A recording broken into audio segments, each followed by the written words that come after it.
Hello, audience. I hope you had a good lunch because we decided just to switch the speech a little so that everything stays warm. And I'm now here with the job to present two things, osmium and the worst English accent, German accent in English that you ever heard. So I do my very best. So let's start with this little metal here. This is a newspaper from Spain, and I'll just show you some of the things that they are doing in the newspapers in Germany and other countries, because some of you might never have heard about osmium, and it appears to people to be new. What it not is. It is a couple of billion years old, and it has been for a long time on the planet, and it is one of the 8 noble metals. It is the last of the noble metals that will be introduced to the market, and this depends on a couple of interesting things. By the way, this is what it looks like on the right-hand side, and we do have a booth over there, and if you like to see osmium and maybe feel it a little, you can just come over and join the osmium experience. So our job is to inform people. So we're traveling the world, and we're just doing things like that. We give information about osmium, because osmium used to be a toxic substance, and this for a long time. So in 1804, Smith and Tennant discovered the element, and it produced an oxide which is toxic. So osmium hasn't been produced for the market. It has been used in medicine and a couple of other things, like in bulbs of Osram, you might have heard that. And people were not able to put it to the market, to the investors' market, etc. So what happened then was that osmium was crystallized, starting with the osmium sponge. So all of you know diamonds. A diamond is just carbon crystallized to a diamond, and the osmium sponge gets crystallized to be osmium in this crystalline disk form. And after this process, it is not toxic anymore. So what is the job of the Osmium Institute? Usually, if you are in this business, you don't have to do with institutes, because we're doing scientific work. My job at the headquarters in Germany is to certify the osmium. So it comes from the mines, let's say from Canada or from Kazakhstan or from South Africa, goes to Switzerland, is crystallized there, crosses the border to Germany, and in Germany it is certified, because every crystal of osmium has a special structure. And this is like a fingerprint to the osmium, so that you always will find your particular piece. And we do the scan of every particular piece of osmium. And this is how it is packed. So you can compare it a little with diamonds, but there are a lot of diamonds, a big number, and there will be the new man-made diamonds too, tons of them. But osmium is very, very rare, and I'm going to give you some ideas about that. Let's start with the purity. Usually, you buy gold in a 4-9er purity. If you work with osmium, it is at least a 5-9er purity. But osmium is used for the measurements. So people who work with measurement machines like X-ray, etc., they use osmium for their machines to be brought to the point. And this is what they do in the XRF spectrometers, and they use osmium to calibrate their machines. This is the purity, very, very high. So osmium got some special characteristics. In German, we say it's an elativ, so the best of the best, and it has the highest density of all stable metals. It is the most rare non-radioactive element on the planet. It has the highest abrasion resistance of all elements at all, even higher than diamonds. And it is a shield against gamma rays. So if you try to build some kind of an enterprise and go to space, you can coat it with osmium, that's helpful. But we do not have that much osmium, so maybe you find another option to do that. And it becomes a superconductor. Most important thing, it is absolutely not possible to forge osmium. This is how it looks like, and I give you just a small impression what osmium can be. It can be jewelry in small pieces, where you have 0.07 grams of osmium, which might be €100 or something like that, and you make small osmium. Or you make jewelry in very, very special designs. So in Italy, in France, they start to do special designs with osmium for the jewelry market.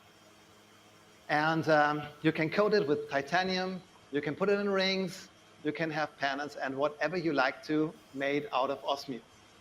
This is what they call the osmium sparkle. And I got to show you with this disc here, because there is a physical thing that a diamond is able to split the light, and osmium is able to reflect the light like that. So what you see here is the osmium sparkle. And I think even if you are 10 or 20 meters from here, you can see the osmium sparkle. These are frequencies that will be reflected by sunlight too. So if you do wear osmium on a party instead of diamonds, then you will be seen from a distance of, let's say, 10 or 20 meters on this party. So this might be helpful if you want to get seen.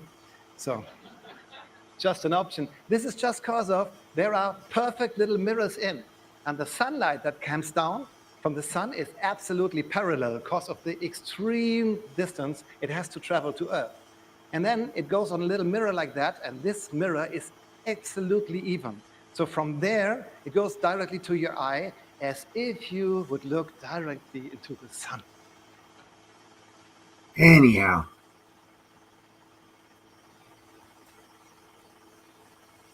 that's enough about that stuff.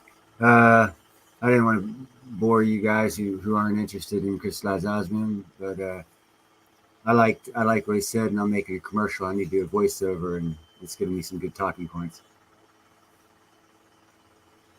As usual, the invitation to join the panel is at the top, pinned at the top of the screen for anyone who wants to join. Let me see here. Take a quick look here. Give me a second.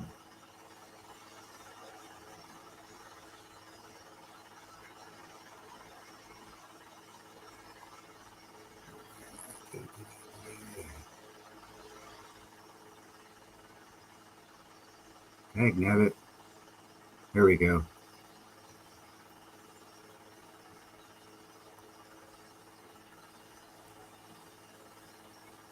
There is the price right now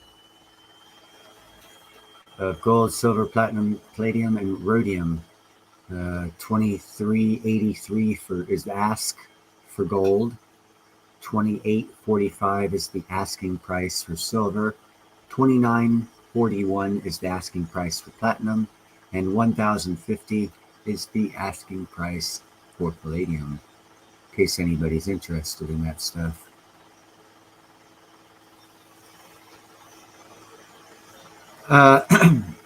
I don't know about any of that. Hey, what's up, Thuran? William? I'm not that. Hey, Bob. I'm not that technologically advanced to be able to even see what pathway to take to make that happen. That's above my pay grade, as they say. What's up, Christopher? Right on. Maybe crystallized metals can find a place on the blockchain. Maybe the process. I don't know. I don't know. Hey, what's up, Wilsco? I honestly don't know the answer to that one, William. That is a good question, I'll tell you that.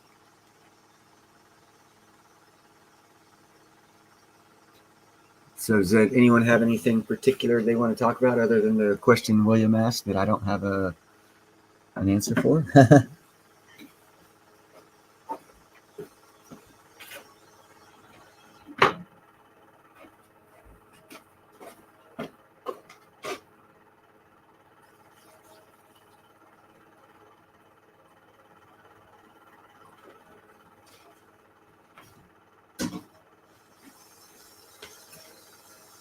Nothing? Y'all got nothing? All I got's a whole bunch of kitty cats right now. There was some things I wanted to talk about, but I can't remember them.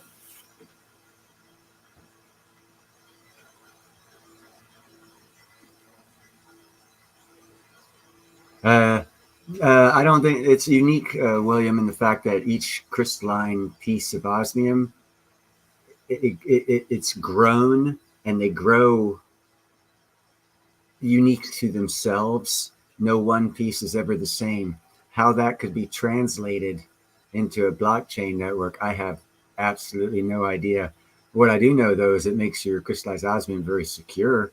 like a crypto because it has a unique crystalline structure to itself that's been cataloged and pictured and is on the Osmium website. So when you buy a piece that has that number, that means it's going to be, you can transfer ownership over to yourself, or whoever you bought it from transfers it over to you.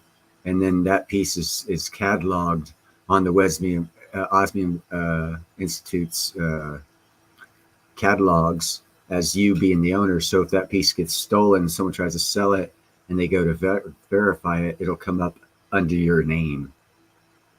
So it's kind of useless to steal unless you actually get the person to sign over the crystallized osmium to your name.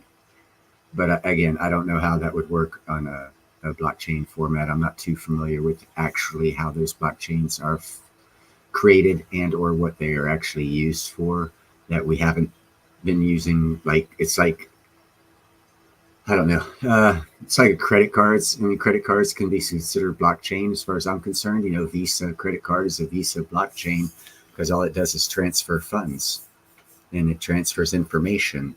And from the best of my understanding, this all that the crypto is a transference of information at a faster speed. And then you get into the types of cryptos where people are wanting to create alternative universes on a digital platform. And the only reason someone would want to do that is, well, for greed. And greed is eternal, but I try and keep away from greed.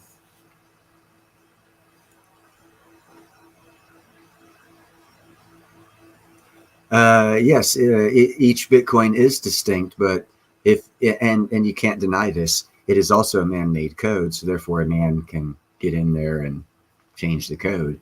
I know everyone says it can't be done, but anything man does can be undone. Trust me. Hey, what's up, Tom? And as far as the crystallized osmium, the only way you could change the form of it is to resmelt it and to get it into its gaseous form and regrow. So you take the piece of osmium, you'd say, for example, you stole some, and you stick it, you'd have to get a furnace that burns at 9,000 degrees. And then you'd have to get the whatever other the process is that they have that actually causes it from that gaseous state at 9,000 degrees to crystallize. And they've got a process that does that. And it seems like it would be just such a hassle to try and, hey, what's up, Zardos, to try and replicate, to be able to steal osmium and just melt it down and recreate it. The expense would be outrageous. And that's why it's obviously an expensive precious metal. So, can it be done? Yeah, it can be done. Will your neighborhood thief be doing it? No. Will your neighborhood fence be doing it? No. Will his boss be doing it? No. They don't have the money or the wherewithal to do that kind of thing. So if it was to be stolen and remade to get rid of that individual blueprint or fingerprint of that piece of osmium, they would have to make it viable, they'd have to steal a lot. I mean, ounces of it, probably kilos actually, and then gaseous form it to cause it to grow into crystallized form so it would have a different fingerprint, and then they could sell it. But then at that point in time, you still have the problem of the Osmium Institute saying, well, we don't recognize this, we didn't make it, it's not cataloged. And you'd probably get busted because then they'd check on the records and see who paid the largest gas bill for shortest amount of period of time and who bought what equipment, and they'd be like, oh, okay, well, we see what's happened. So you'd still probably get busted even if you went down that road to try. To where with Bitcoin, I know a guy is in jail right now for stealing Bitcoin, and the guy who stole it from me got it back, but they caught him, and yeah, he did steal it, but he's not giving it back, and he's in jail, and he still has the Bitcoin that he stole, and they can't force him to give it back. So, you got to add that aspect to the Bitcoin that you don't have to the crystallized osmium, just as a one-off example. They're two different worlds. What's up, C4? So when I say that the crystallized osmium is most crypto-like, it is because of its security. It's innate through the making of it security feature that is unique to each and every individual piece that is made in the crystallized form through the process that they use in Switzerland to convert it from the ore to the crystalline form. It's one heck of a process, and it individualizes each and every piece. As I think Long Live Coins did a decent job with Nickel on his show the other night, transferring ownership of the actual pieces, so it's validated as yours at that point in time. It's a cool process. It's a good security feature. It's new to the marketplace. At the beginning of the live stream, I was playing Ingor Wolf himself, stating a lot of that similar things about how it's not a new precious metal. It's just new to the marketplace because it's toxic in certain, not deadly, but toxic, skin irritation, eye irritation, lung irritation in its pure form. And therefore it's never had a use, but it was discovered in like early 1800s, 1804, something like that. It's just, there's been no use case that's viable until now. And there's so little of it that in the form that it's in now, it'll be gone within, the above ground supply will probably be gone within 2 years. And that's where I compare it with any other type squeeze. And also Bitcoin halving, because you have Bitcoin halving, and here we go back to comparing it to, well, Bitcoin or crypto, but we'll do Bitcoin. It makes its money every time it halves. It goes up and up and up because they say there's going to be less of it. Yes, true. Put that same logic to crystallized osmium, 1,400 times more rare than gold. Its above ground supply is going to be exhausted within 2 to 5 years. After that, only approximately 500 pounds a year will be mined in ore form to be turned into crystallized form, and it'll run out in about 10 years after that. So crystallized osmium will run out and quit its halving long before Bitcoin. So the price will match it once people put everything, all the logic together. The smart ones are getting in early. And it's like Bitcoin. We're buying crystallized osmium early because it will be doing a Bitcoin, and a lot quicker and quite possibly higher, because again, Bitcoin is ones and zeros on a computer. It can be replicated. There will be computers that come out in 10, 20, 30 years that'll make these supercomputers now look like child's toys, and it'll make BTC code look like Poppy Squatch. And yes, people say, oh, but they continuously pay people to create and secure the code. And those same people are the ones that you got to worry about, making sure they don't screw up, and they are humans. See, there's just a lot of possibilities for I don't know. They say it can't be traced, but yet someone about a year and a half ago, kidnapped someone that took BTC as payment, and the FBI still caught him. So obviously it's traceable. Yeah. There's just a lot to it that's not being pointed out, but that's irrelevant. That's not what I'm here to do. I'm here to point out that the osmium in its crystallized form is more secure from said theft. What's up, JM? Because of its innate fingerprint that's naturally occurs when in the forming of it in its crystallized form, which it doesn't replicate. It happens through a natural process through heat. And well, the process isn't natural, but it is natural in what it does as far as going from gaseous form to crystalline form. That is a natural occurrence, but they manufacture that occurrence to make it happen. But still, the result's the same. The crystals don't grow exactly the same twice. So it's got this unique fingerprint. It's cataloged, pictured, identified as a certain, given a number, sold, number transferred over to the new owner, giving you your security.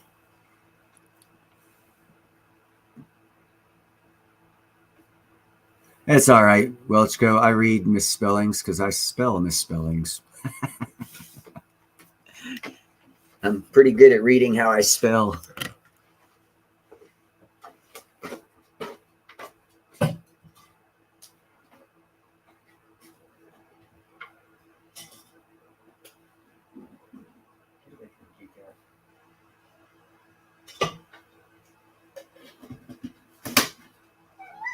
Sorry, guys, I had to put some milk in my tea so I could drink it.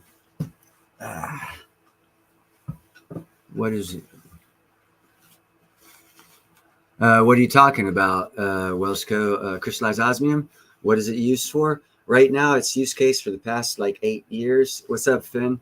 Past 8 years, they've found the use case in jewelry because of, again, at the beginning of the show, I was replaying some of Igor Wolf's statements on what it is. And it's more reflective than a diamond. Every purpose a diamond has in jewelry, this surpasses it as far as noticeability, reflectiveness, reflecting colors. Its properties are all better than diamonds, and it's cheaper. So there's definitely a good use case there. What's up, art collector? And then it was only out because of the way it goes. They mine it, they send it to Switzerland, they make it there, they send it to Germany for sale. And Egon Wolf was only concentrating on the European market for 8 years. Ian from Arc Investments, the first one to bring it to America. Yeah, jewelry, basically. There is no other use case. It's too little of it. It's 1,400 times rarer than gold. So any use case, and again, at the beginning of the show, Igor Wolf was talking about it would be the perfect material to coat a spaceship with. There's just not enough of it. So there are use cases.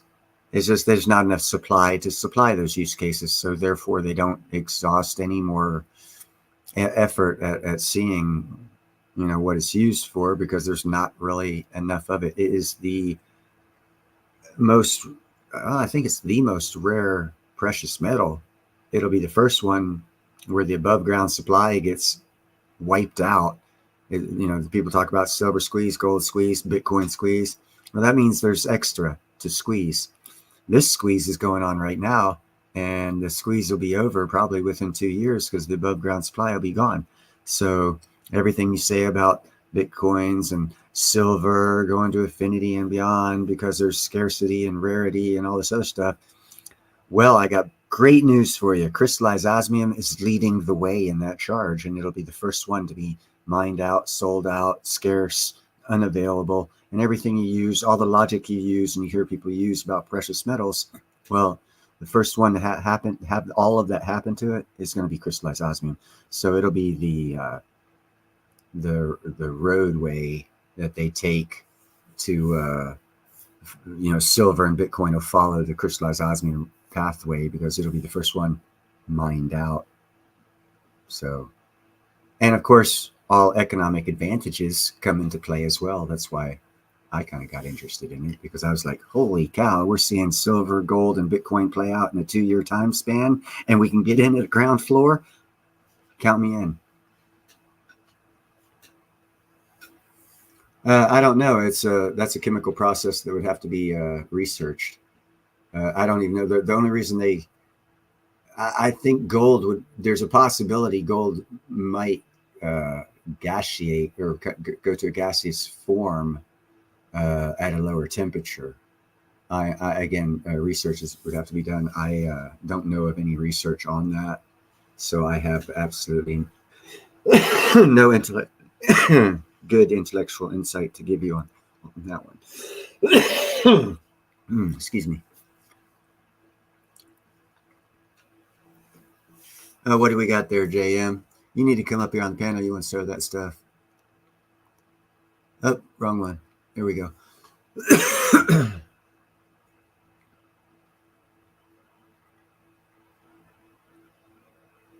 That's the great thing. Welsco Service, you pointed out something beautiful here. Art, did you time yourself out? If paper money dies, less than half the people know about silver or gold. I guess there'll always be rich people. Well, the great thing about that is there's always going to be paper money. That's one of my arguments, brother. You go to these. George Gammon did it best when he went down there to try and use gold, silver, Bitcoin.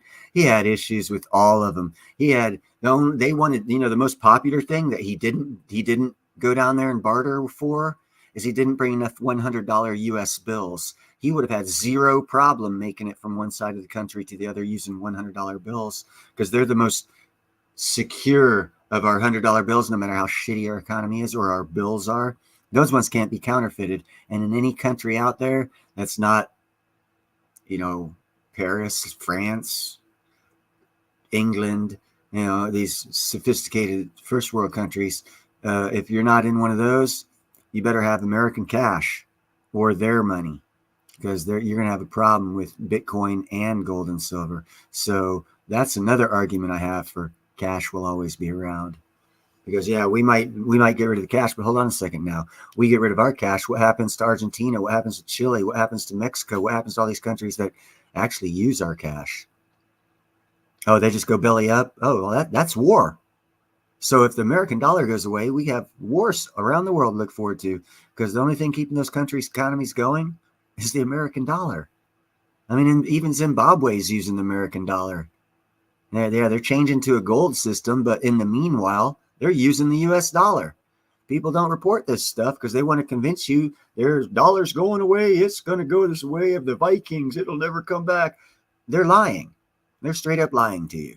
You're not, and if they're not lying, they're as close as possible coming to lying as you could possibly come to lying without lying. There is always going to be cash. You go to these homeless people and you ask them, hey, do you have a sophisticated phone that'll do all these unique transactions? And, oh, do you have internet access here in your tent before you get kicked out and have your shit stolen from you? Do you have access to all that? No, and no. Okay. What do you have? Cash. Okay, there you go. So, until homelessness goes away, till poorness goes away, and lots of other things go away, we're always going to have cash. Sorry, I hate it for everybody, and I will debate anyone on that fact. All these pro Bitcoin people, I don't care. Pro gold and silver people, I don't care. Facts are on my side. You got speculation and blinders on if you can't see the facts. I walk down the street 6 blocks, I see tents. Those people don't have internet. Those people don't have secure phones, the expensive ones at that, ones that work good for internet and stuff. That all shit gets stolen and stole. So how are they going to be participating in the economy? Now you got to go to how do economies work? Oh, they work if people are involved. So if you go to a CDBC, you just cut out 20% of America because they're homeless. So you just decrease the size of your GDP going in the wrong direction for any economy. Why would we do that? Now, one thing I do see, Neil, on the horizon, and sometimes these things happen in Canada first, because we're more of a socialist political system here, is they may actually end up giving the poor, the homeless, and whatnot smartphones. Oh, they do that down here in my town. I've got right in front of grocery outlets. They've got a little tent setup thingy where they give away free phones, and they keep giving them away because the people get them stolen or they sell them. Well, and they keep giving them away, and people keep stealing and selling them. So they're not secure devices at all. Actually, what it is, and I think you'll find out if there is any kind of civil unrest, that those are the phones that are going to be used by these people that come in across the border undocumented. And there's a lot of those phones out there, and not a one of them can be traced to any one individual person, because thanks to Obama, ever since he's been around, we've been giving away free phones to poor people, and they just keep giving them away and giving them away and giving them away. I know people that have gotten 10 free phones because they sold them all. Is that the kind of economy you want? Nah, it's not going to work, bro. It's an experiment. They will try it, but it won't be successful unless we get a 2-tiered economic system. And if we go that way, trust me, you want to be on the top. I liked your quote from that previous video too, to the effect of domestic currency is actually a sign and an indication of a sovereign nation. Yes, and that's another reason why I did a show on Africa. Who was that? That was Mali, I think, the president of Mali, I believe. He said, we are not going to use any such thing as a CDBC because our money is our sovereignty. And we're not giving up our sovereignty. We just gave up the pound and the enslavement that we faced by being put on someone else's financial system, we will keep our sovereignty. Boom, another reason why CDBCs will never be accepted worldwide. Because a lot of countries enjoy their sovereignty. And to get rid of sovereignty means you got to get rid of the government. And to get rid of government means you got to kill them. War. So if you really want CDBC, we're going to have wars all over the world. And whoever's left, yeah, they'll be forced on a CDBC because they ain't going to be able to leave their house. There'll be nuclear traces everywhere. And in that scenario, we'll get a CDBC successful. Other than that, they'll have them, but they ain't going to be successful. And if you actually know about the economics, when they switch monetary systems, they always give out a couple different ones, and the best ones always go away, and they use the worst ones. So given that as an example, the worst ones for the central bankers is a commodities-backed dollar, and that's probably going to be logically the one that we end up with. Yeah, the free phones, I mean, they can track it, and they want that, especially. That's why they're developing all these smart cities too. And that's a great thing, except for here in America, we have this thing called the Anti-Spy Act that prevents governments from issuing any kind of money that can trace to a person digitally or through any kind of electronic devices. I'm not sure the exact law, but it was already passed. It's called the Anti-Spy Act. Another reason why they do it anyway, though, don't they? Oh yeah. But this way they do it and the banks don't. Right. So they keep control of the sovereignty of the nation and the money.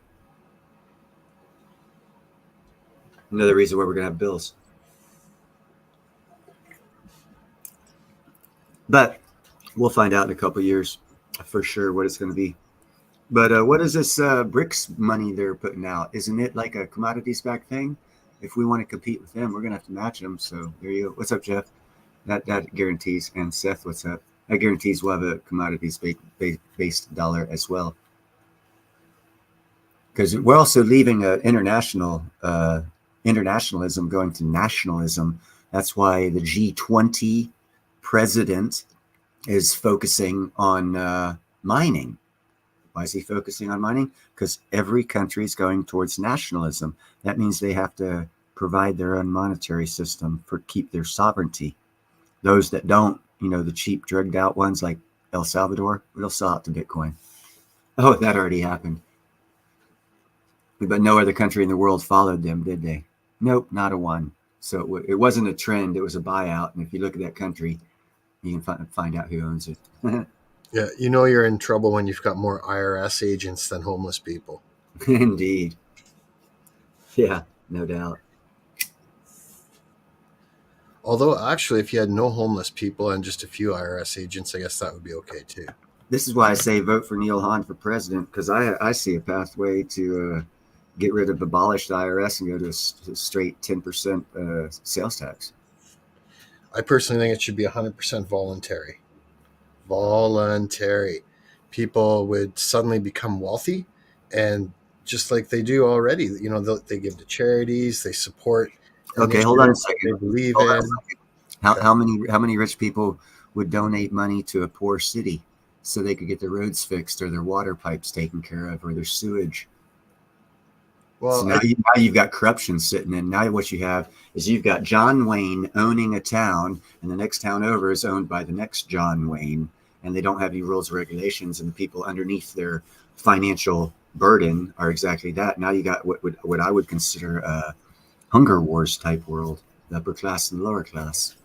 I still think it should be taxes should be voluntary, because if it's not voluntary, it really is theft. Yes, it is theft. Every country steals. So every country steals. The best thing to do is steal the least and do the most good with what you steal. And if you only get enough to keep your infrastructure and maintain a military, not to do wage wars around the world, but just to maintain peace in your area of the world and any of your allies, and don't actively seek to go to war for money like our system's been doing for the past 50 years, we could actually cut. And also, if you look at some of my reports I put out, the military is shifting over, and it already is happening. No one's reporting on it.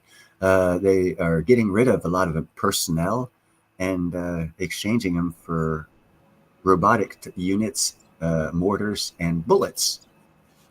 Hi, So OC. we could lower our what, $1 trillion a year, however much we could do for military spending. We could cut that in half. So that would mean that you could do, because in the Bible it says anything more than 10% is likened to slavery. And that's why if you vote for me president, I'd say I'll abolish IRS and just put a flat rate 10% sales tax, because anything more than that's likened to slavery according to the Bible. And even if they put that in the Bible, then even the Bible knows that in the world of mammon or man, it requires some sort of financing to keep things rolling.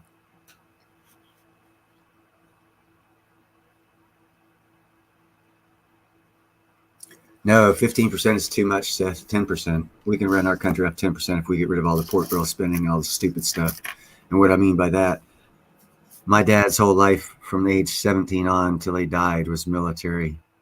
After he got out of the Navy, he worked for ground electronics for the Blue Angels.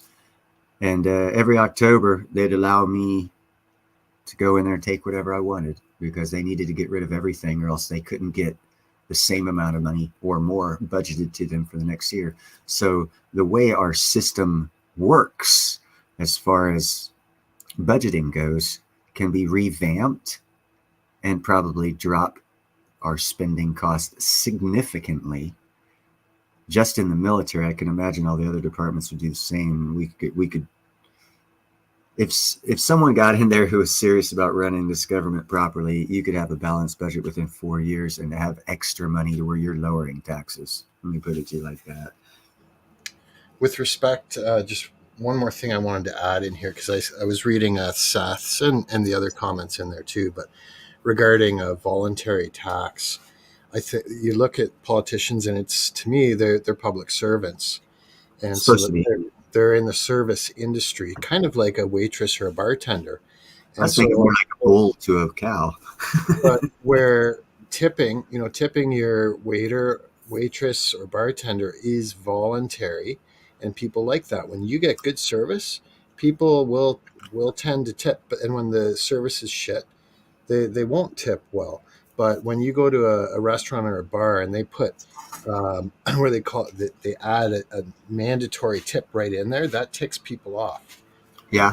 Especially when the service is not good. And I think that is, kind of the feeling that most of us people have. I understand that. It's on us, and we're not getting the service. When I walk outside, my road says I don't get a service, but if I go to the rich area of town, their roads are newly paved, and this area hasn't been paved in 20 years.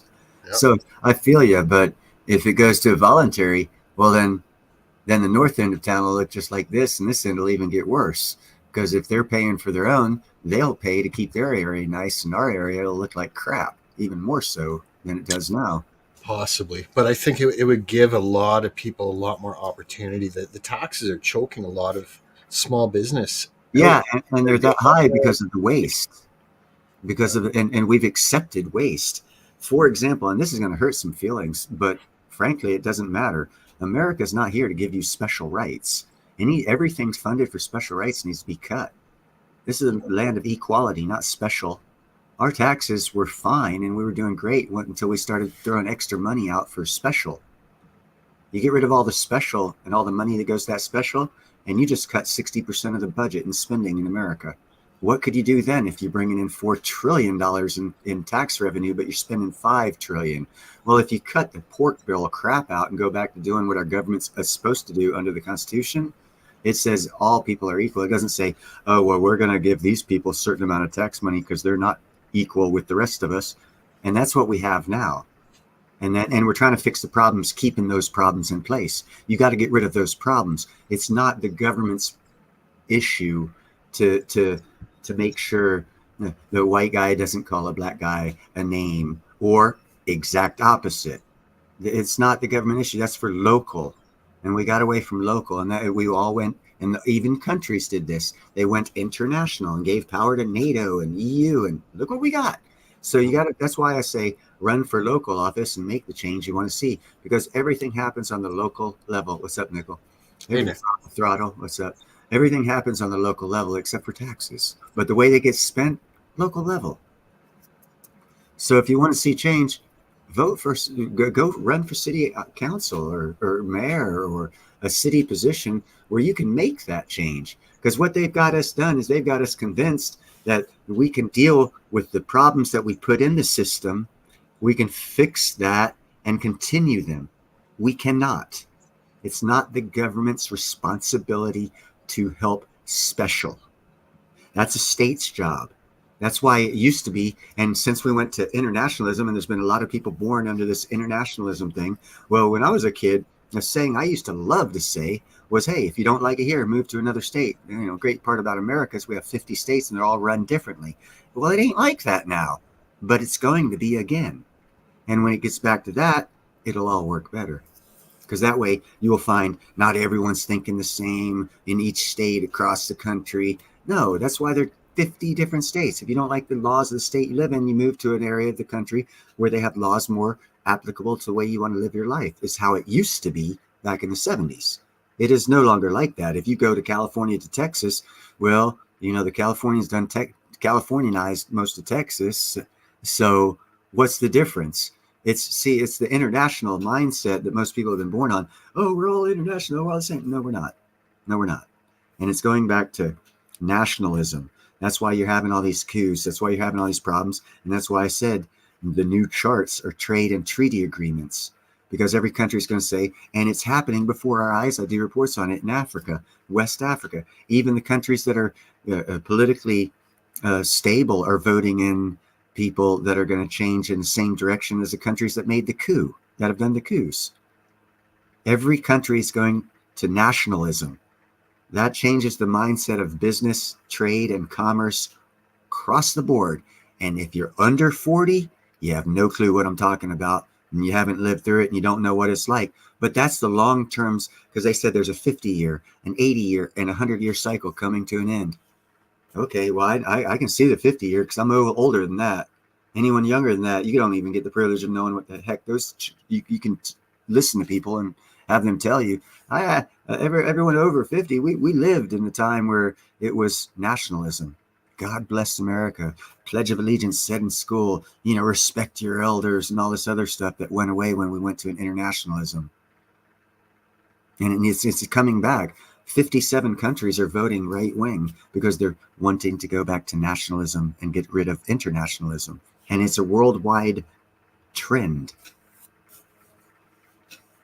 Countries have already been overthrown because of that trend. It's actually building steam, but no one's talking about it.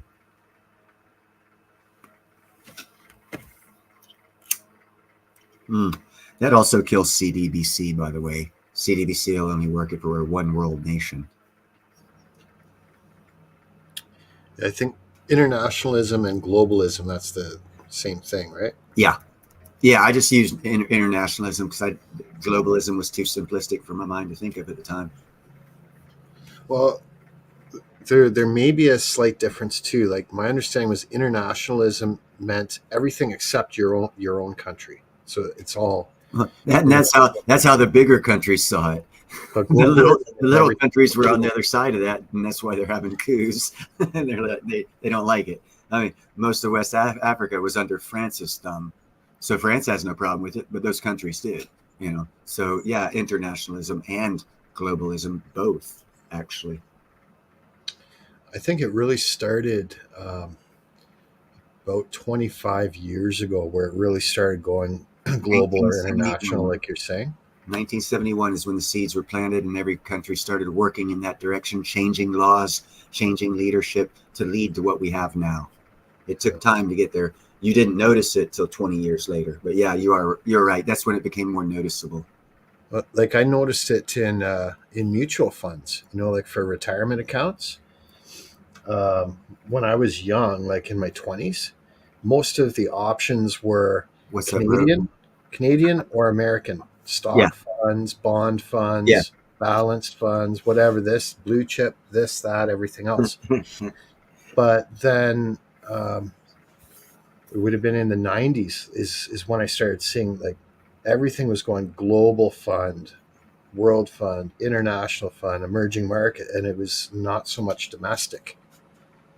And I think that's when the money really started flowing from And North you, America to around the world. you are 100% correct, but it takes like 10 years to change laws to make that capable of happening. And several politicians have to cycle through, each of them catching a blame for changing something in a manner. Like, for instance, right now, our immigration issue was caused by Bill Clinton when he passed a law on immigration that we actually had a national debate on, and he went against the national fucking debate and went down a road that's leading to where we're at right now.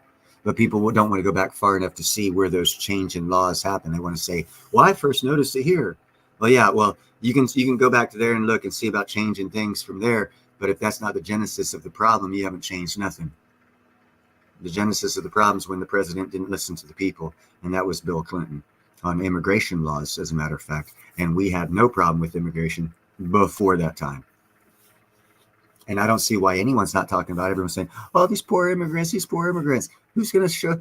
I am waiting for one son of a gun to throw up a picture of Ellis Island in 1940 and say, "Yeah, the poor immigrants. How many did we kick out?" Oh, but it's okay because they were white, right? Okay, I hear you. We're not allowed to talk about it, you know? So they're changing our whole country dynamics the same way they've done with France. The same. Oh, God, England's trash. Yeah. Yeah, it's going to get bad.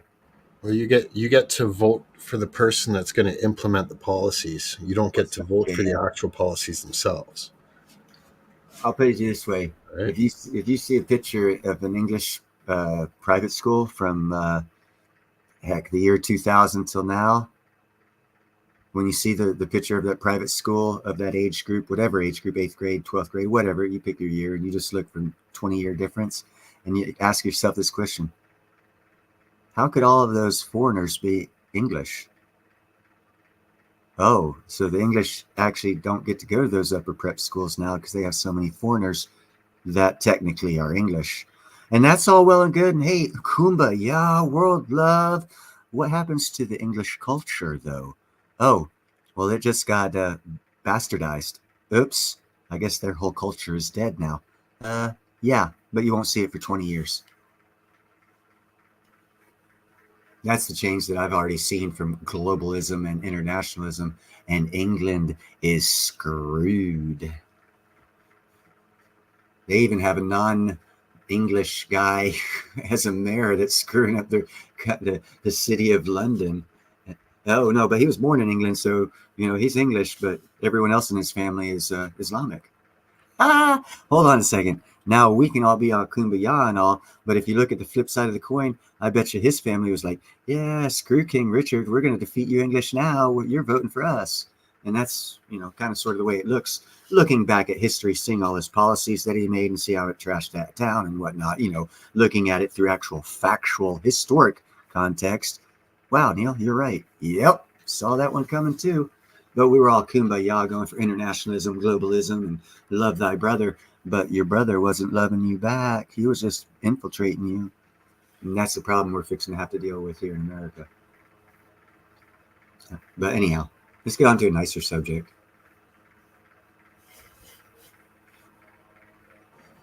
How's the cats? Good call. I love my babies. Actually, keep the noise down. They're all sleeping, so I'm having a good time right now. Nice. Well, they gotta make sure that they're well rested for their evening escapades. Oh my God. That little black one that's climbs on my shoulders during some live streams. He like, I don't know, he just fell in love with me. At night, in the middle of the night, he'll walk up, sometimes put two paws on my face, and then just like flop down over my throat, stretch out as far as he can, covering my whole throat, and fall asleep. So I'll wake up and go, "What the fuck? I got neck warmer now." Okay. Yeah, these guys are crazy. Do they get really active at night or just kind of? No, actually they're pretty calm at night. It's in the daytime the house gets tore up. Okay. And I encourage that so that way they can sleep when the lights go out. Yep.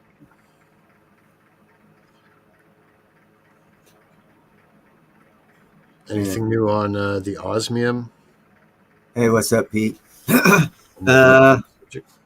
Anything Oh, new? Well, the year-over-year price increase is coming up, I believe, end of this month, beginning of next month, of the 15% increase. But it's been going like that year over year, which obviously, if you watch charts, which I feel is a past tense way of looking at things, Yeah. it shows year over year for the past 8 years, it growing 15% this year, starting out very much the same. So it's still upward projection on pricing. So it's one of those times, hey, when was the best time to buy some? Well, 10 years ago. And when's the second best time? Now.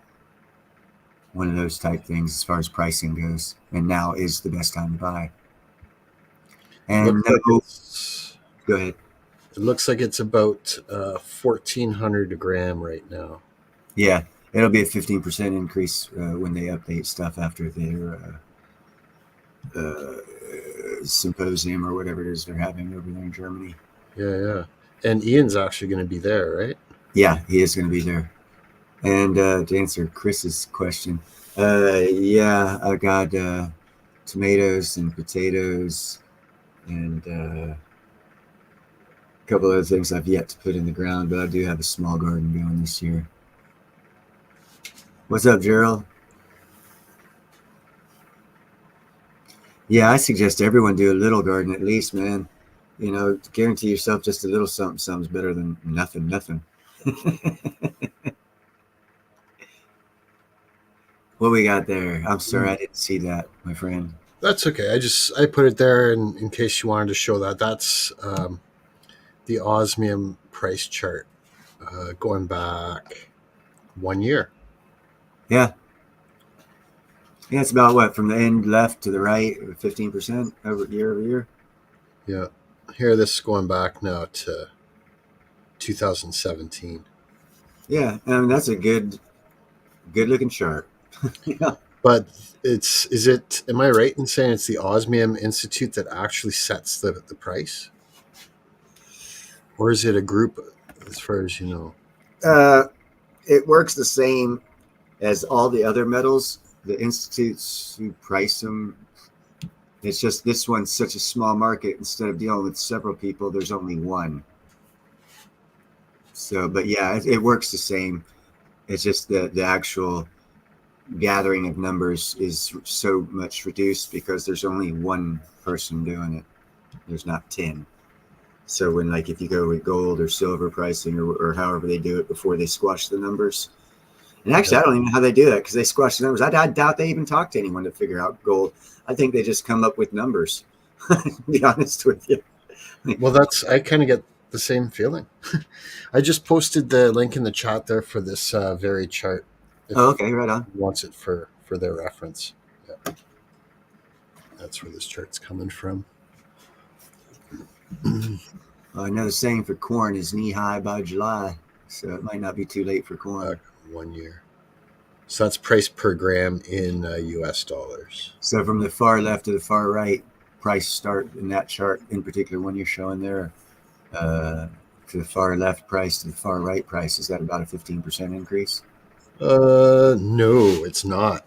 Actually, it's just barely positive. It's 1350 to 1400. Okay. So it's just a tiny little bit. But yeah, if you went from the lowest point there, which was 1200, and went to 1400, that would be, I think, 15. Yeah. 13%. But if you go back, to 2017 and compound that out. Yeah. And that's the future. Let's see. 570 to 1400. We know at a 15% compound rate of return, your money doubles every 5 years. And so this tripled in 9 years. Yeah. So that's more like 30%. I can't do that math in my head, but it's good. It's a positive rate of return, I'll say that. It's a 200% total rate of return. Yeah. That's not bad for 5 years or 9 years. No. 17, 7 years. Yeah.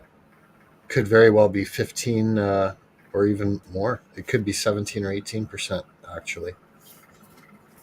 Yeah, they say it's average 15. That's what I go by. I'm positive their numbers balance out.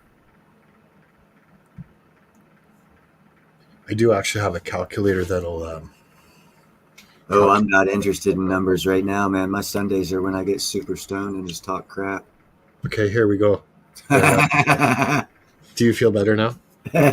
No, I don't mind showing. It's just when you break out calendars or calculators, I'm like, oh God, no, we're going too deep now. If we can't do it in our head, it's too complicated. Let's not do it. Let's let the chat do it. They can do that stuff. We'll just bring them the information.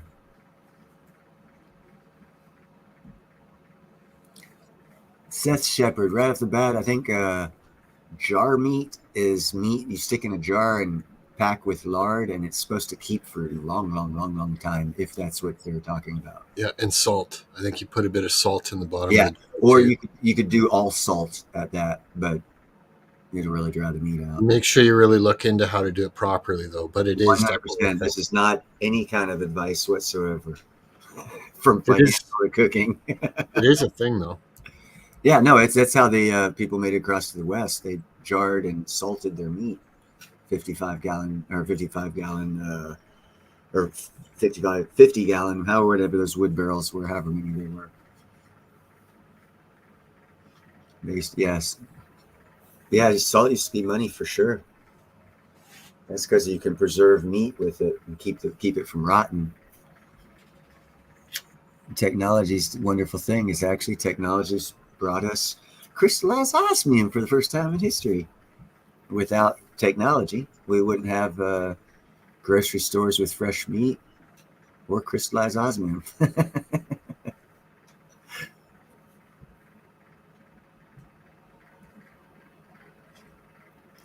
Seth, that is why I say learn a valuable skill, because I 100% agree with you, my friend. He said, I feel like today's Americans don't have any skills. You're 100% correct. There's not many out there that I see that do. Some definitely do, but it seems like a lot of people have got soft and lazy. Yep. A lot of people are sitting there playing video games. Yeah. Hours a day. Yeah. Rather than out chopping wood and construction and physical labor. Doing something constructive with your time and your brain and helping out your body all at the same time. I noticed that when I had an office job. Completely lose connection. You've got to make sure you keep an exercise regimen going if you've got an office job or if you're doing a lot of sitting. Isometrics. They actually have videos for people who do that. You can do isometrics in a chair. Work certain body parts all day long at work. That way you only have to work other body parts after work. It's a good idea. Yeah, you can do a lot of leg workout in a chair, man. Isometrics. I 100% agree with that, Nickel. That and telling us about girl basketball players. I'm fucking with you, Nickel.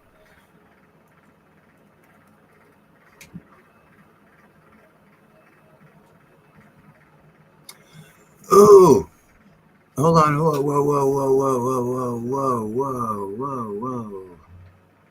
Eric, we have an apiary sheep and are building a culinary mushroom lab right now. I can tell you right now, my brother, give your bees access to that mushroom room.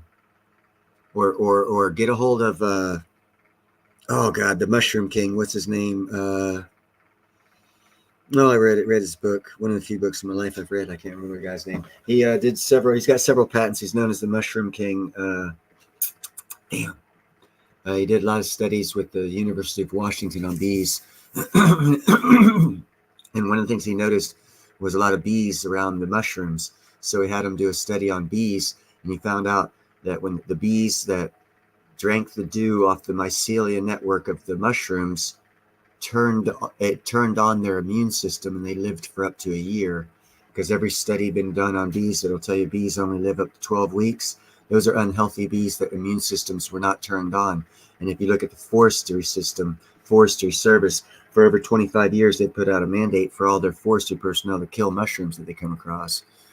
So the bees have had, throughout the past 25 years, had a harder time getting a hold of the mycelia, the dew from the mycelia network, to turn their the gene on, their wow, my brain's going so fast I just forgot the word, their immune system gene on, because they can live, because I have a mobile apiary design that actually has a mushroom farm on the bottom side of it that the bees can access for that exact reasons.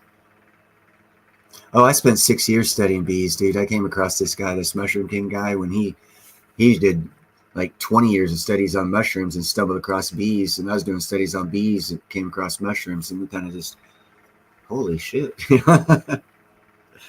Damn, I wish I could remember his name. I had his book around here. It's like the World of Fungi's.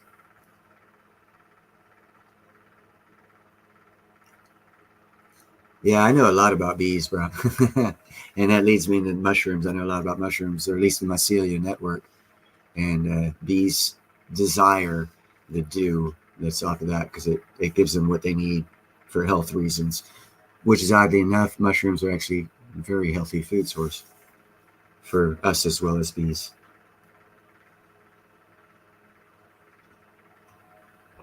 Sorry about that. Didn't mean to go off on that tangent. I just saw that question. No one ever talks about bees or mushrooms. So Louis Schwartzberg, is that What? the author? No, Louis. no. Hey, let me see if I can find him real quick.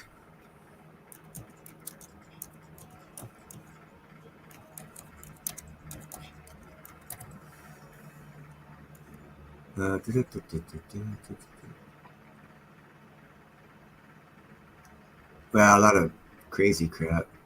Okay, let me do this another way. I tried looking for it. That's all I came up with. Yeah. Looks like it might be right.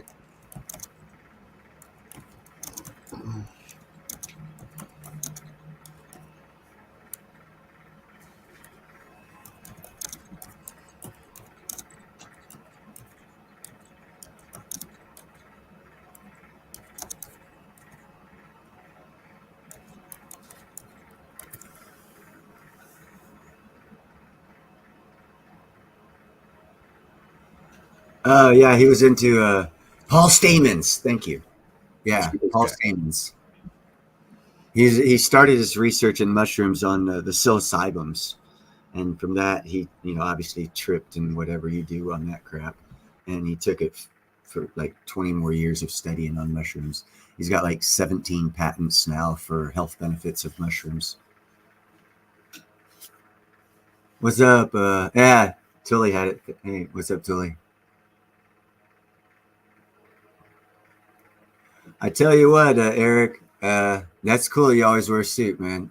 I never wear a suit. I was a beekeeper for like 8 years, studied them for 6, and I found a way to care for bees where they won't bite you, they won't sting you.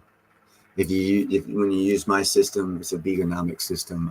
I changed the bottom side of the Langstroth. I changed up the whole system of beekeeping. The system that you guys know of beekeeping with the Langstroth hive is barbaric and sick to the bees, and it's disgusting. I came up with a whole new system. Pete the Sasquatch, if he is actually in here, he's actually picked up on using my bottom design because it's so much more better for the bees in so many ways over the Langstroth system. You said it was Paul Stamets? Paul Stamens. There's no N in it? No, Stamens. Paul Stamens. The Mushroom King. Here, I'll get it back, get his spelling here. Hold on.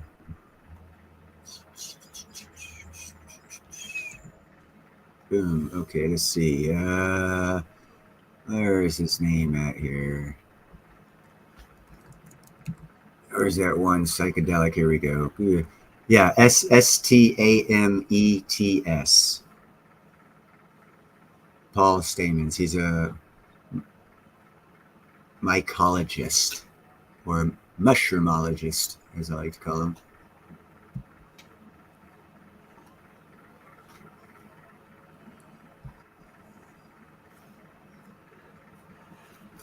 Got it. But yeah, I'm sure Eric, you know who that is if you know about mushrooms. That guy's like the king of the mushroom world. I mean, I don't know much about mushrooms, and I know about that guy. If you don't, you need to study onto him because he is on to something, brother. He is so on. He should be on mainstream news with the stuff he's figured out about mushrooms. But all of his information, yeah, it's getting sold. He's got making money, but the average American doesn't know about it, so therefore his shit's not getting pushed the way it should.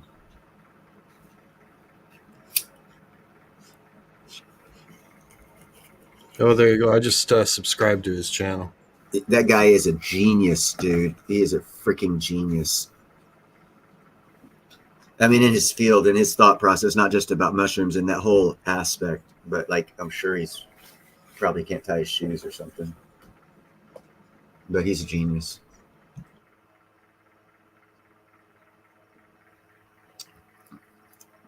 Yeah, very few people I like talk about like that, but he's definitely one of them.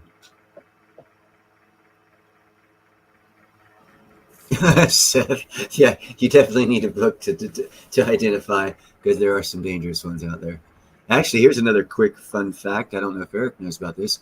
The largest life form on the planet, or at least on the continent of America, can anyone tell me what the largest life form is and how big it is? The largest life form that lives on the Earth? Well, I'll go with the North American continent because I'm not sure if it's on Earth or not. Can it be in the water? It's a life form. Let's say a blue whale. Okay. Anyone else have anything? Sperm whale. Okay, come on, guys. Come on, Or a guys. tree. Go ahead. Come on, shoot out your answers. What do you think the largest life form is? Yeah, the tree's in Michigan. Okay, you guys, come on. Baleen whale, come on. Birch trees, come on. Oh, this is going to trip you all out. Eric, throw out your thoughts, bro. I want yours most especially. I'm going to give it a couple more seconds, and I'm going to tell you. It better not be a dinosaur, man. No, life form. It's alive.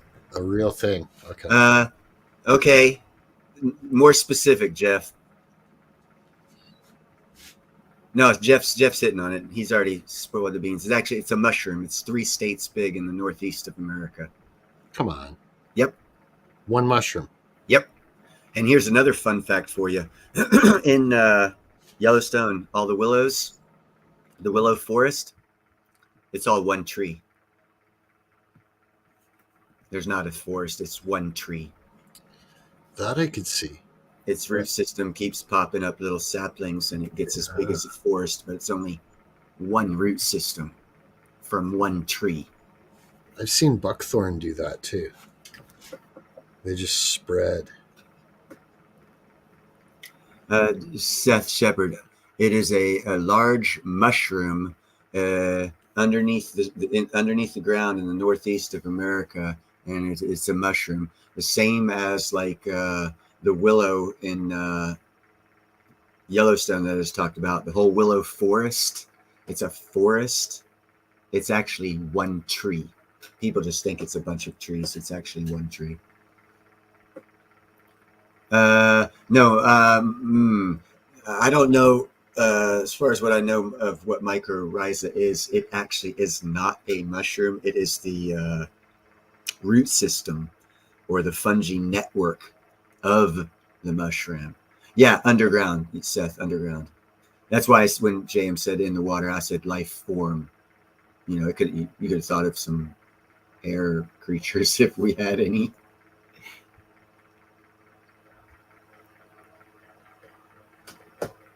Madonna's ass, nickel.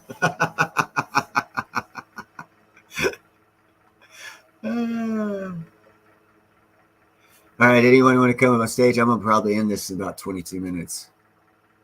Or less, probably 12 minutes. What do we got here, JM? I've not reviewed this video, but it looks legitimate. It's only 2 minutes. Okay. The biggest living thing on Earth is a giant fungus. Let's see what it says. Yeah, fun fact.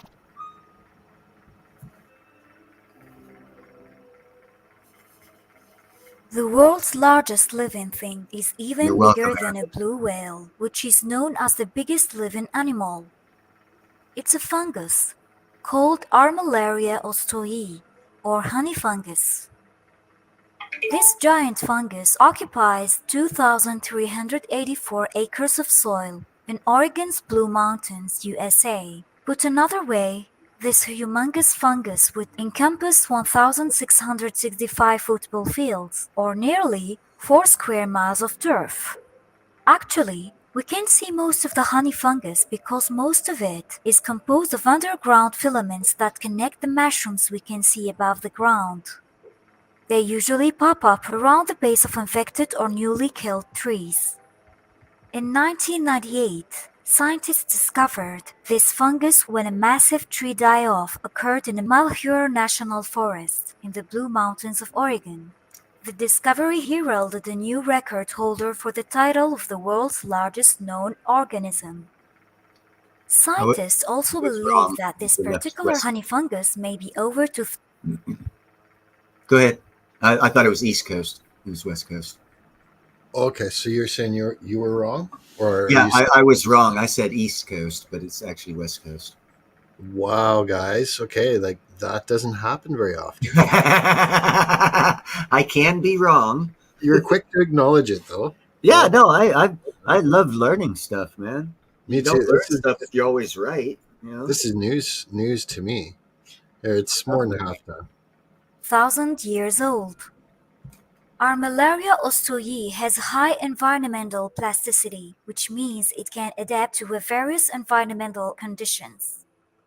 Honey fungus is harmful for trees and plants. It's a parasite and can kill trees. In fact, it was considered in the late 1990s as a culprit that was killing fir trees in the Pacific Northwest. And that's why the Forest Service changed the rules and regulations to kill off mushrooms. Thank you for But they didn't specify one specific type. They just started killing off mushrooms, and that affected the bees getting hold of the mycelia network to get the dew off of the mycelia network, so that their immune systems could be turned on. And when you take wild substance such as bees and capture them and bring them into captivity, you've denied them that opportunity. So therefore, your bees only live to 12 to 16 weeks.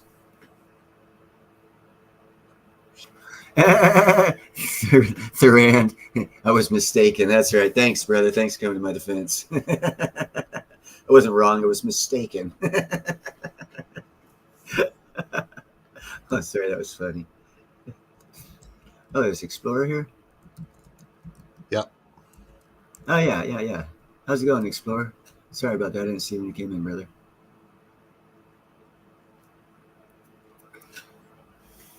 Yeah, well, I'm glad you fact-checked me. Fact-checking is a good thing. I actually learned something. But, my God, after you have so many facts in your head to get the East Coast and West Coast, that's not that far off, 2,000 miles. It's an easy mistake to make. Here's another one if you want to mess with global warming people. No, actually, I haven't. I'll check into it, Eric. The lobster mushroom. If you want to mess with people saying the sea is rising and whatnot, go to get pictures of the Yellowstone Lake over a 20-year time period. It looks like the water's receding, and it actually has uncovered a boat that was underwater for like 50 or 60 years. It's now above water. And show them pictures of that and tell them they're full of crap. There's no global warming. I just posted a link for that mushroom video. Oh, right on. Good. Thank you. Reference. Yeah.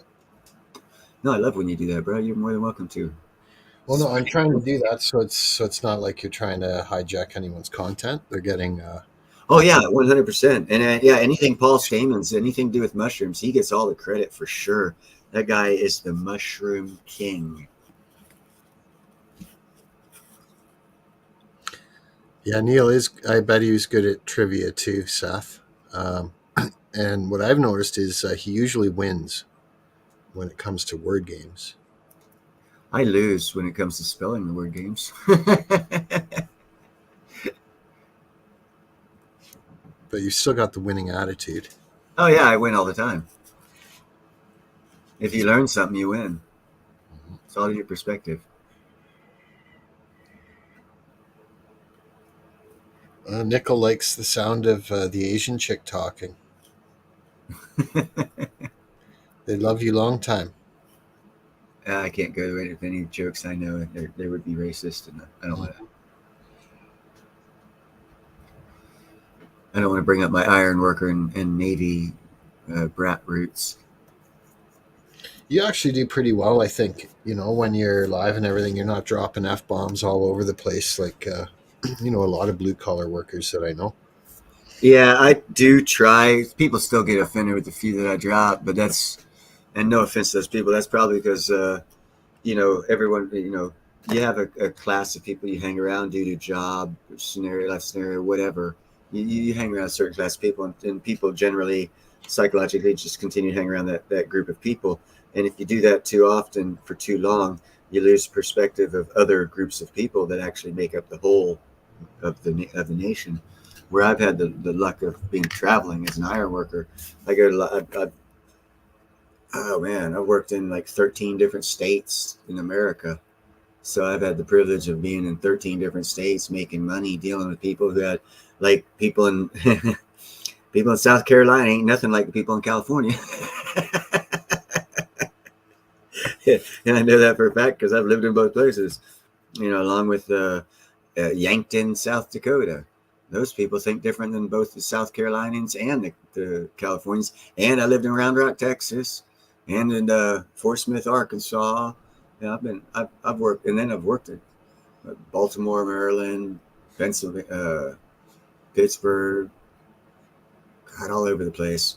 And I got to meet all these different people and their perspectives and their points of views.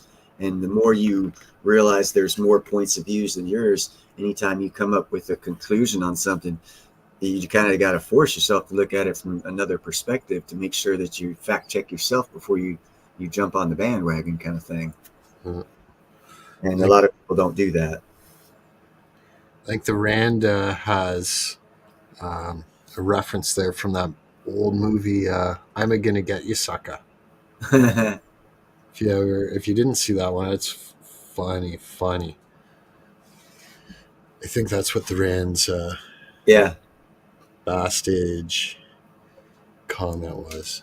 I've been everywhere, and Welsh Coast Services says I've been everywhere, man. Hey, what's up, Jeffro? And we all know Jeffro Bodine from the, what was that? Dukes of Hazzard. Oh, that was Jethro, wasn't it? Yeah. Well, Jethro. That's what that reminds me of. Dukes of Hazzard, Jethro Bodine. Get in the car, Jethro. Or am I thinking Beverly Hillbillies? Or is it Beverly or Jethro Bodine? Nope, I think it's. Oh wow, you got me now, man. I was pretty sure it was from. What's up, Silverboy Blues?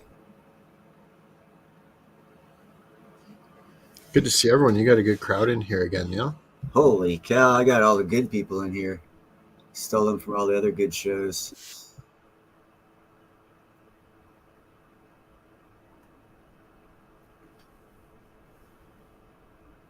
There you go, Jethro Tull. Jethro Tull.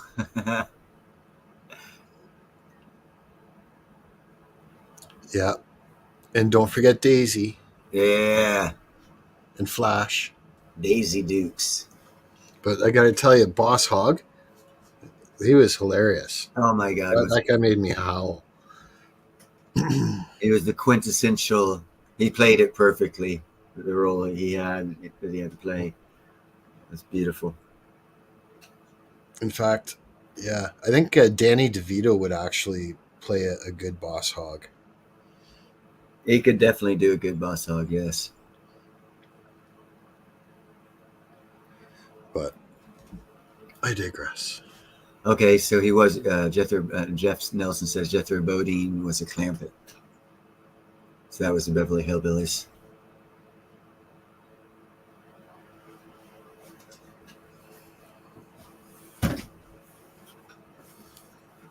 JB Hogg. Oh, I'd be making fun of that guy.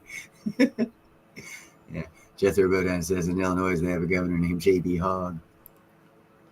And that Johnny Cash song, I've Been Everywhere, is actually a great song. I really like it. Yeah, it is. It's tough to sing. I tried it karaoke version once, and man, there's a lot of tongue twisters in there. It's fast moving. Jethrine. All right. Well, I need to get some people up in here, up on the chat. OC, Tully, anyone, Long Live Coins, because I'll be ending the stream and we'll be doing some backstage. So anyone interested in getting the backstage needs to come up here. Yep. Link's pinned at the top. Yep. And you're staying. You got time, right? Yep. Okay. I'm not like, if you get a full house, I can drop down, but yeah, I've got time. Yeah, it looks like it's just gonna be you and I. That's all right. Yeah, the grid system. I actually learned that one at a young age, delivering pizzas before they had maps. I checked out the city of Pensacola, Florida, and how it was laid out by blocks, grid numbered from north and south, the 100s going up, and east and west, and how they gridded it out. And I made a makeshift map of the delivery area that their company used and copied and gave to all the people so they could find their delivery routes, their houses a lot easier. So you are correct, Welch Coat Services.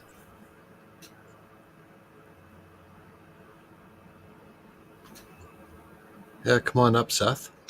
Yeah. As long as you don't break my camera. Yeah, I don't usually show my face at the beginning of streams, but I'll say hi to everybody. Yeah, I'm just not going to show my face because I don't want to, but I usually do. All the cats are asleep, so there's nothing good to look at.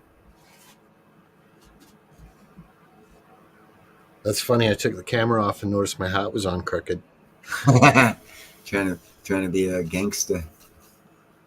Uh, Yeah, if the link's pinned, anyone's welcome up here. Still waiting for a couple there we other go. people. We got LLC. Good I'm to see you. expecting to see OC and Tully, maybe. Uh, How's it going, Long Live? Good. How are you guys doing? Fair to partly cloudy. Nice. I'm doing well. I was going to mention earlier, too, I think you did a great service, Long Lived, the other night there where you did that live stream specifically focusing on changing the ownership of the osmium. Oh, cool. I think that'll be a great reference video. Yeah, well, I've been working on it all day, trying to condense it down to make kind of a final, more complete video. So hopefully I'll be releasing that soon and you won't have to suffer through quite as long of a stream. We kind of jumped around a little bit, but yeah. I know. It's kind of like pruning a tree, right? You got to chip away at it. Yeah, indeed. But I thought that was a great service. Wanted to definitely give you a shout out. I'm actually going to drop your link in the chat right now. Yeah, do that. Yeah, Nickel, I don't know, if you want to jump, if you're interested too, anybody. Right, Neil? Anybody? Yes. Come on up here. We got about 8 more minutes max, and then I'm going to be cutting this off. You too, Silverboy Blues. Indeed. I was indeeding his saying towards you and your hard work, LLC. No, thank you. So there you go. We've got Long Live Coins channel linked up there. He will be auctioning off, hopefully here shortly, a lot of different types of jewelry that the community comes up with. That'll be exciting. Yeah. I can't wait to actually get into some of the stuff that I've got ordered so I can start putting it together. Cool. The link's pinned at the top of I think it's still pinned on the YouTube thing. Yeah, StreamYard's still pinned up there. for anyone else who wants to join.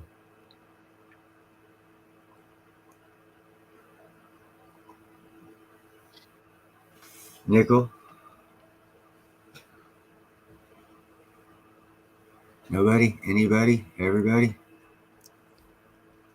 I see OC was done with dinner.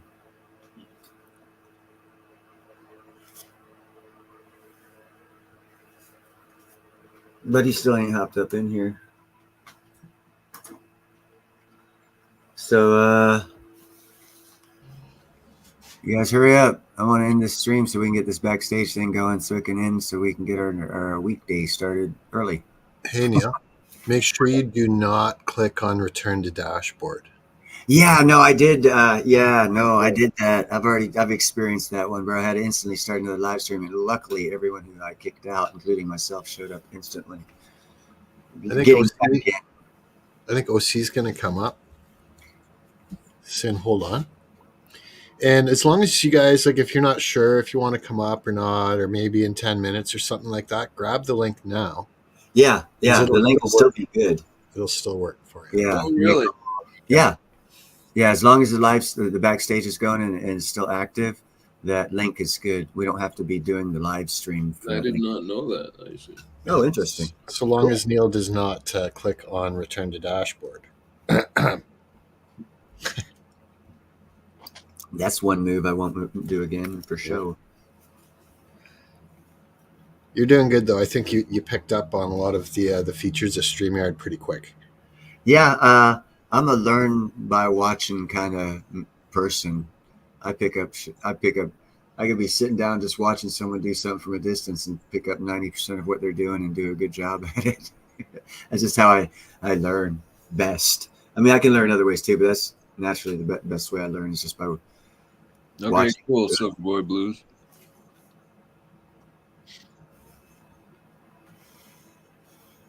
Can you hear me? Yes. Yes, we can. Yeah, Silverboy Blues. If this live stream's ended, just copy the link at the top, the pinned link, and click on that, and it'll bring you to the backstage. The same works for everybody. Well, if they don't want to learn, that's probably why I don't have a lot of people here, Welshco, because they don't want to learn anything. And I like communal learning. People bring their opinions, talk about it, and we all learn something. That's the best way to learn something. Well, not the best, but a good way. You don't have to pay college for it. All right, well, I'm going to end the live stream. For anyone else, just copy that pinned link, Silverboy Blues. Copy that pinned link at the top of the live stream on the YouTube. And join us in a few minutes. The other thing that I think people could do if they decided, say, in 10 minutes they wanted to, worst case, they could go back to one of your videos or live streams, put a comment on there, and say, hey, I wanted to join the thing. I don't know if you get the notification, but. Right on. Yeah, Anybody else? Silverboy Blues. Because I'm going to hit the end stream now, gentlemen and ladies. Well, Up tonight. All right, we're going to the back stream. I'm hitting live stream. Thank everybody for showing up tonight. I do appreciate it. Next week, I believe I have Yarra scheduled to show up from Arcadia Economics, where we will be talking about jewelries, gems, and because she actually makes jewelry. She just doesn't get to talk about it on her man's live stream of Arcadia Economics because they're all about precious metals. So I'm going to be talking to her about that stuff. Hopefully she'll be cool. Yeah, hopefully she'll be engaged with someone talking about stuff that she likes doing. And that's why I wanted to get her on. But anyhow, that'll be next Sunday, unless I hear otherwise. She already kind of sort of committed. So anticipate that for next Sunday, guys. And I will talk to you then. We're going to the backstage. Good night. Cover. Later, guys. Good night, everybody.